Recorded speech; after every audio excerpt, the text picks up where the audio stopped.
मुझे बोला कि तू मेरा काम कर, तो साल भर हुआ है मुझे काम करते करते इनके यहाँ पे। वारदात के बारे में कल आपको कब पता चला? एक्चुअली मैं उन्हीं का काम कर रहा था। मैं कल सुबह आया था घर पे, इनके ये मिले थे मुझसे, उन्होंने मुझे काम दिया। मैंने इनको कल का काम वापस, परसों का काम इनको लौटाया। इन्होंने नया काम दिया मुझे कि बेटा कल मुझे दे देना है, 3 शर्ट है, थोड़ा जल्दी करना है क्या। मैंने कहा चलो ठीक है। मैं काम कर रहा था घर पे, काम उन्हीं का काम कर रहा था। मेरा पिताजी का फ़ोन आया, पापा ने बोला कि मालदा स्ट्रीट में किसी का मर्डर हुआ है, तेरे माट साहब को फ़ोन लगा के पूछना क्या। तो मुझे डाउट था ही थोड़ा बहुत। मैंने उन्हीं के नंबर पे फ़ोन लगाया। मैंने कहा रिंग जारी थी, काफ़ी देर बाद एक लेडीज़ ने फ़ोन उठाया जो कि इनकी दुकान मालिक थी क्या। मैंने बोला कि हेलो माट साहब। उन्होंने बोले कि माट साहब कौन। उन्होंने मुझसे पूछा कि आप कौन बोले। मैंने बोला कि मैं इनके यहाँ पे शर्ट का काम करता हूँ क्या। बोले कि बेटा माट साहब की तो मृत्यु हो गई है और डेड बॉडी सामने पड़ी है। और वो सुनते ही बिल्कुल वो बेचैन हो गया। मैं ना घर पे गया, उसके बाद में ना खाना खाया ना कुछ हो गया, बस इधर से उधर भटक रहा हूँ। धमकियां तो इनको लगातार मिल रही थी, जानकारी होगी आपको, वो क्या बात थी? इन्होंने इनके दुकान के बाहर हर रोज़ मुसलमान भी आ रहे थे ग्रुप में डराने के हिसाब से। धमकियाँ 1-2 बार भी मिली इनको। मेरे पापा से भी बात हुई, एक बार घर पे आए थे कि नरेंद्र जी ये धमकियाँ मिल रही है, क्या किया जाए। पापा ने बोला एक रिपोर्ट लिखा के एसपी ऑफिस दे दो, थोड़ी सिक्योरिटी मिलेगी आपको। और सिक्योरिटी कह रहे मिली भी थी, पुलिस वाले भी रहते थे। और इनके कहने मुताबिक ये सोमवार को इनकी सिक्योरिटी ख़त्म हुई है और कल मंगलवार के दिन इनका ये काम हो गया। मतलब सिक्योरिटी वाले रहते थे वहाँ पर, पुलिसकर्मी रहते थे?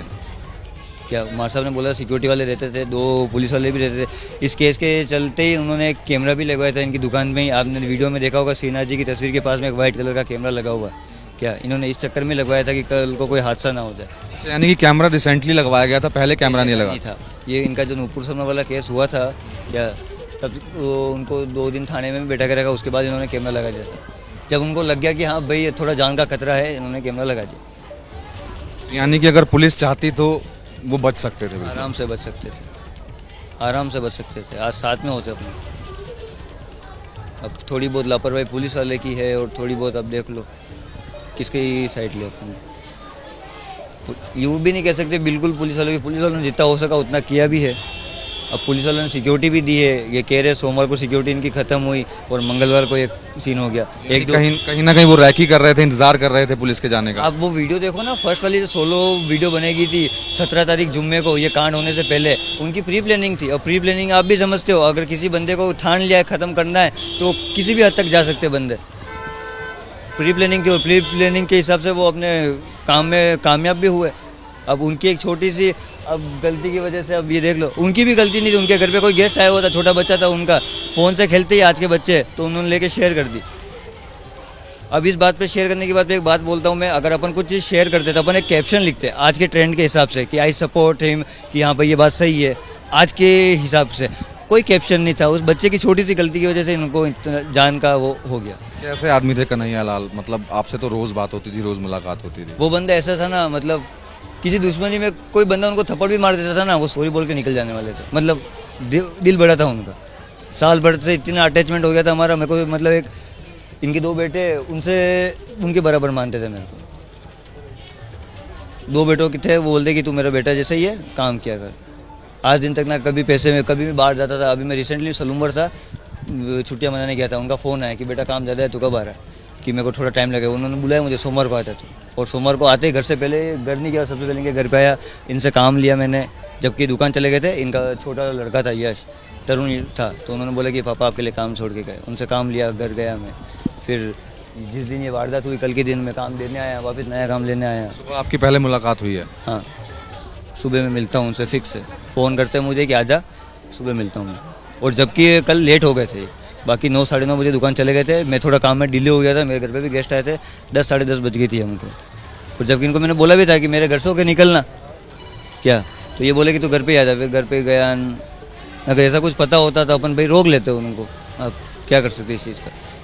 ये थे प्रियांक, जिन्होंने साफ तौर पर हमें ये बताया कि कहीं ना कहीं उन्हें अपनी जान का खतरा था और यही वजह थी कि उन्होंने सीसीटीवी कैमरा भी लगाया था। और इस पूरे मामले में पुलिस की लापरवाही भी साफ तौर पर नजर आ रही है, क्योंकि जान का खतरा था, पुलिस को ये बात मालूम थी, लेकिन सिक्योरिटी उन्हें नहीं मिली थी। सिक्योरिटी होती तो आज कन्हैया लाल हमारे बीच में जिंदा होते। कैमरामैन मनीष कुमार के साथ Manoj Verma, ABP news, Udaipur.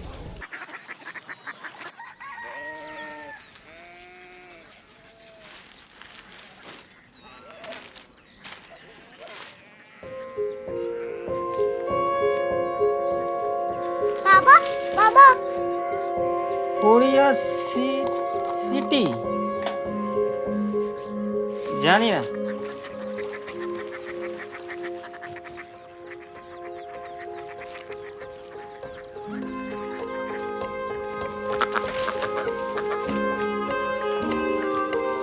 Korea city.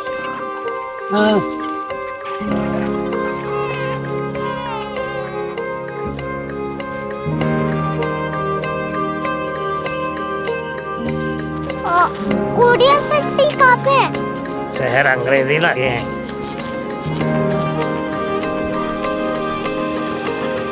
Korea city.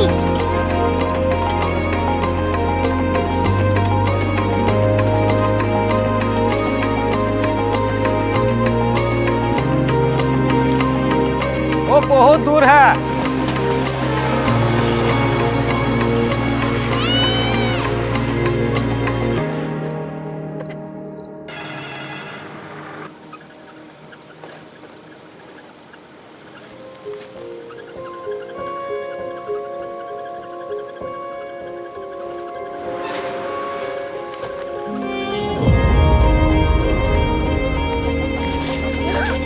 Korea city.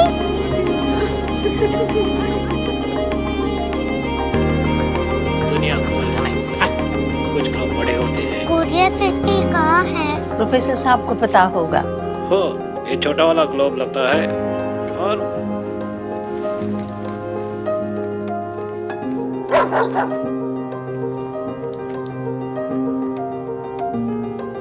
पता नहीं, मेरी बेटी से जाके मिल लो, शायद उसे मालूम हो।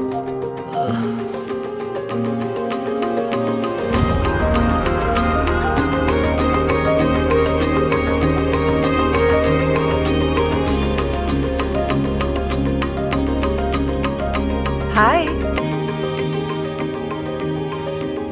बाबा ने भेजा है। Come here. Korea city. Korea city नहीं, क्यूरियोसिटी। वो क्या? That's what brought you here. जो तुम्हें यहाँ तक ले आया। क्यूरियोसिटी।